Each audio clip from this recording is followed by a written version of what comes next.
In this video, I want to have a look at inverse trig functions.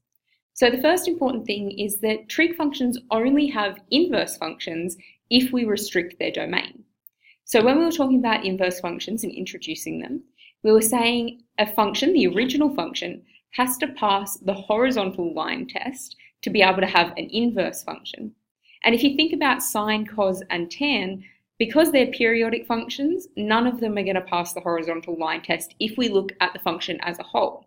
So we're going to have a look at how we can restrict the domains so that they will. So the first function I want to have a look at is y equals sine x. So I have the curve running along here, and again you can see that it can't have an inverse function at the moment, because if you were to draw a horizontal line in there, it wouldn't pass the horizontal line test because it will cross the curve more than once.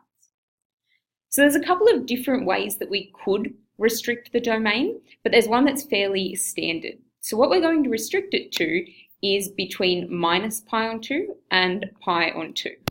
So we are restricting it to this domain here, and it's also going to have a range of minus 1 to 1, just as the normal sine function would as well.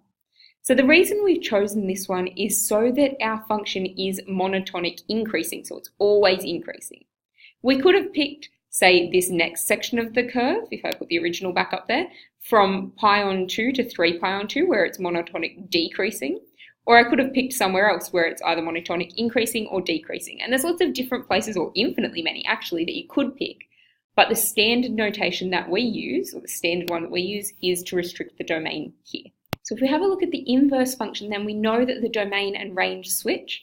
So our domain of our inverse function is going to be between minus 1 and 1, and our range is going to be between minus pi on 2 to pi on 2.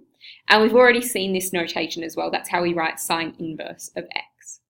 So again, the inverse function is a reflection around the line y equals x. If we reflect that, you can see what our curve looks like there. So this is our inverse function, and the red one is our original within that restricted domain. If we have a look now at y equals cos x instead, we need to decide where we're going to restrict this domain. So we either want it monotonic increasing or decreasing. So the standard place that we choose it is between 0 and pi, so that downward slope there. So we restrict it just to this domain here. And of course its range is still between 1 and minus 1. So that means that when we find the inverse function, cos inverse of x, the domain and range are going to switch. So our domain's between minus 1 and 1, and our range is between 0 and pi. And if we have a look at that reflection, our inverse function is going to look like this. So you can see its domain is between minus 1 and 1, and its range goes from 0 up to pi. Our last trig function is y equals tan x. And if we have a look at how we want to restrict its domain, we just want one of these sections here. So it's always monotonic increasing, but we just want one of these chunks. So what we're going to do is we're going to restrict the domain to the same domain we did for sine, going between minus pi on 2 to pi on 2. So when we restrict the domain, we're only looking at this section of the graph, and it has a range of all real y because will go up and down forever. So that means when we're looking at our inverse function, tan inverse x, its domain is going to be all real x, and its range is going to go between minus pi on 2 to pi on 2. So that's where our new asymptotes are going to be. So we have a look at the inverse function, it's going to look like this.